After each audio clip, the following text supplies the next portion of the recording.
Hola, ¿cómo están? Hoy día vamos a hablar acerca del tema de carbohidratos.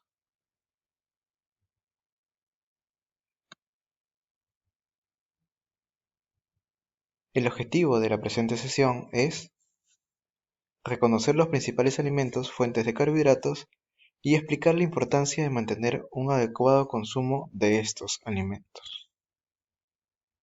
Como parte del contenido, vamos a ver la definición de carbohidratos, sus funciones, tipos de carbohidratos, carbohidratos y su presencia en alimentos, glicación, glucosa en sangre. Primero, para comenzar, antes de entrar a la definición, tenemos que conocer lo siguiente. Los nutrientes se dividen en dos grupos. Uno de estos grupos, el grupo más grande que observamos acá, se conoce como a los macronutrientes. Dentro de este grupo de macronutrientes encontramos a las proteínas, carbohidratos y grasas. Se les conoce como macronutrientes debido a que nuestro organismo requiere una gran cantidad de estos nutrientes y además los encontramos también en gran cantidad en los alimentos disponibles, tanto de origen animal como de origen vegetal. Por otro lado tenemos a los micronutrientes. Aquí encontramos a las vitaminas, antioxidantes y minerales. Estos micronutrientes se les conoce así porque el organismo requiere de estos, pero en muy poca cantidad.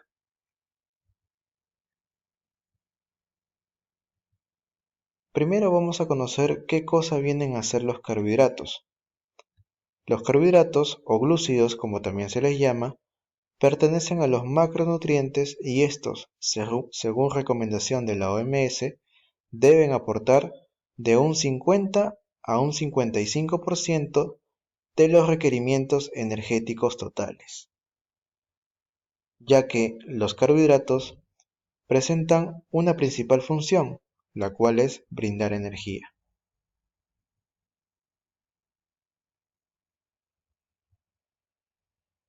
Pero si estos carbohidratos nos brindan energía, ¿qué cantidad de carbohidratos debo consumir en mi dieta?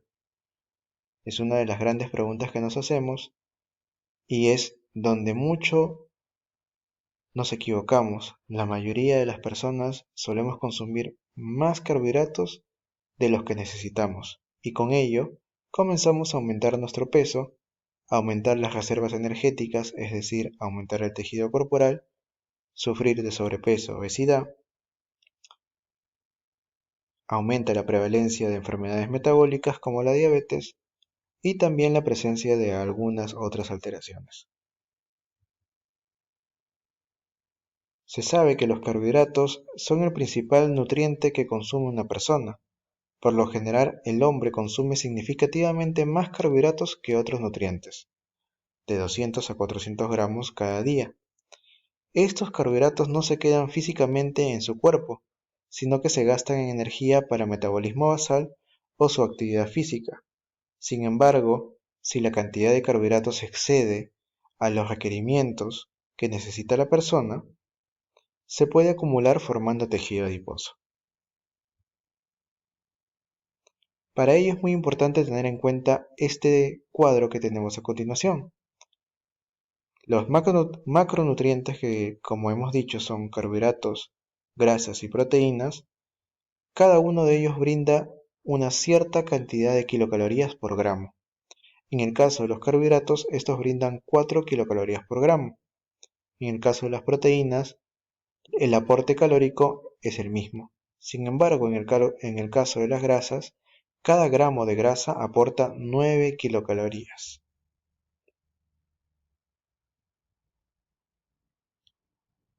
Dentro de las funciones que cumplen los carbohidratos tenemos la principal función es energética.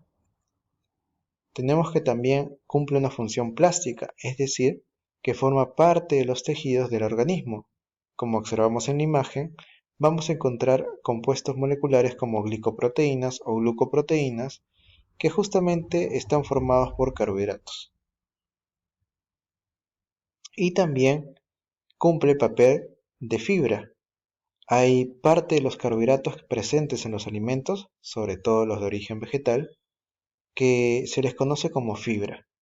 A estos carbohidratos que se les conoce como fibra, el organismo no los puede degradar o digerir. Por lo tanto, no puede absorber la energía que en ellos se presenta. Por lo tanto, una de las funciones que cumple la fibra en el organismo es el funcionamiento gástrico y la eliminación o la menor digestión de algunas grasas presentes dentro de la dieta. Por ello también la fibra brinda un gran beneficio a la salud. Dentro de los tipos de carbohidratos, al menos en nutrición, los vamos a conocer como carbohidratos complejos y carbohidratos simples. A estos carbohidratos simples vamos a encontrar, por ejemplo, los productos de pastelería, la harina, el pan, galletas, etc.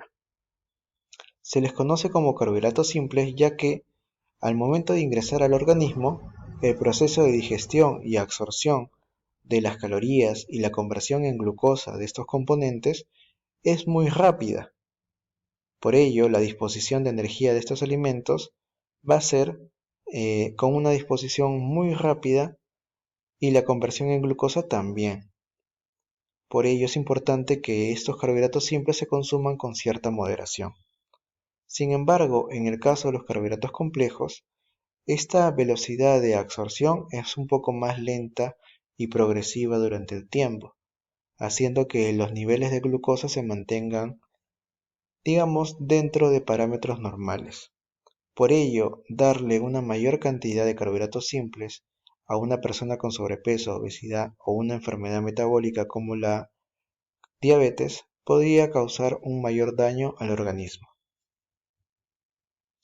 Acá también observamos una lámina y dentro de los carbohidratos simples podemos encontrar, por ejemplo, el azúcar de mesa, los dulces, la bollería industrial, harinas refinadas, azúcar de uva, higos y algunas frutas como el plátano. Dentro de los carbohidratos complejos encontramos a los cereales, legumbres, verduras, frutas, fibra, harinas, arroz o cereales integrales. Se dice que los carbohidratos simples nos brindan energía rápidamente, pero deben ser consumidos con moderación ya que pueden provocar un aumento de peso. En cambio, los carbohidratos complejos operan como energía de reserva en el cuerpo, debiendo ser un 60% del total del consumo diario en un plan de alimentación sano. En esta tabla encontramos la cantidad de carbohidratos presentes en algunos alimentos como el pan. El pan por cada 100 gramos vamos a encontrar un total de 60.5 gramos de carbohidratos. En el caso de la gaseosa podemos encontrar 10.5 gramos. En el caso del arroz 25.2 gramos. Pero en el caso por ejemplo de verduras como la lechuga y tomate, la presencia de estos carbohidratos es mucho menor. En el caso de la lechuga 0.8 gramos y en el caso del tomate 3.1 gramos de carbohidratos por cada 100 gramos del alimento. Y ello también influye en el aporte calórico. Por ejemplo, en el caso del pan, que en esta tabla es la que tiene mayor cantidad de carbohidratos, el aporte calórico por cada 100 gramos es de 277 kilocalorías, seguido por el arroz, que tiene 115 kilocalorías. Una de las cosas que tenemos que tener en cuenta, además de saber cuáles son los carbohidratos simples y cuáles son los carbohidratos complejos, es un término que se conoce como índice glucémico. Este índice glucémico o glicémico es reconocido como un parámetro para determinar el impacto agudo de los carbohidratos de un alimento en la glicemia. Glicemia quiere decir glucosa en sangre. En esta gráfica podemos observar cómo un carbohidrato de índice glucémico alto hace que la cantidad de glucosa en sangre aumente muy rápidamente.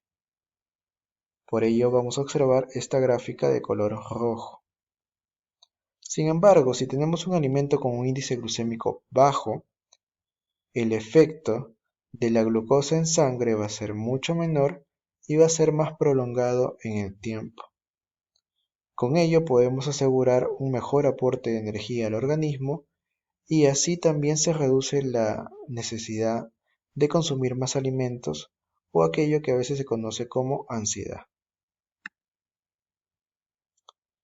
El índice glucémico puede ser de un nivel bajo de 0,49, de un nivel moderado de 50 a 69 y de un nivel alto de 70 a 100.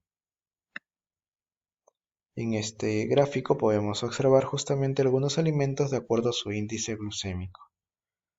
Como nivel bajo, por ejemplo, encontramos las lentejas, la soya, el yogur magro o yogur light.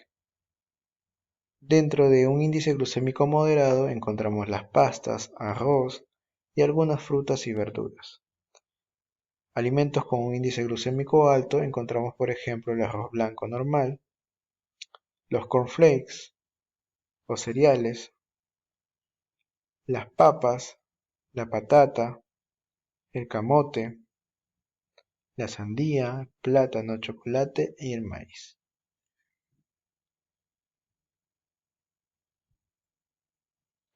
Otro concepto que tenemos que tener en cuenta es la carga glucémica.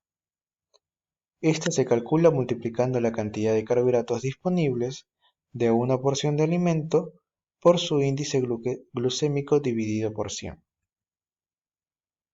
así como observamos en la presente imagen. También tenemos una clasificación dividida entre baja, media y alta.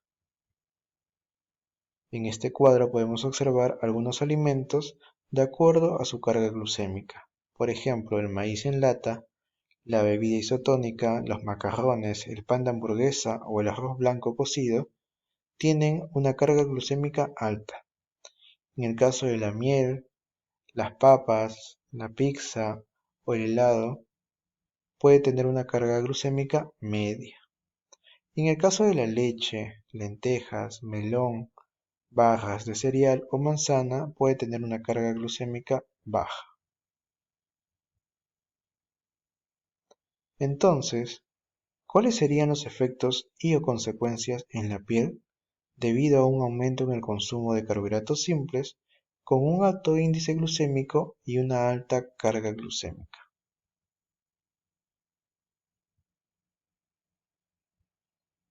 Son muchos los efectos que se pueden producir y uno de ellos es la glicación. Cuando el azúcar entra en la circulación, ésta puede adherirse a las proteínas de los tejidos como el colágeno, produciendo acabados de glicación avanzada o ajes. Estos ajes son moléculas destructivas, en tanto pueden entrecruzarse con otras proteínas y formar conexiones químicas. Como observamos en la imagen, esta proteína reacciona con una glucosa libre, se produce una reacción, en este caso el producto es un aje, y con ello se destruye justamente fibras de colágeno y elastina presentes en la piel, aumentando el proceso de envejecimiento. En la sangre, al hacernos un examen de glucosa, estos valores no deben sobrepasar los 110 miligramos por decilitro. De lo contrario, estaríamos más propensos a sufrir enfermedades metabólicas como la diabetes. Como parte de la conclusión del presente tema, es importante reconocer los alimentos fuentes de carbohidratos y aprender a consumirlos en una cantidad adecuada, para así evitar un aumento de la glucemia, prevenir enfermedades crónicas, aumentar el proceso de envejecimiento prematuro y las alteraciones dermatológicas. Acá les comparto algunos enlaces de interés donde podemos observar algunos videos acerca del índice glucémico y carga glucémica. Eso sería todo, estimados estudiantes, y los vemos en la próxima clase.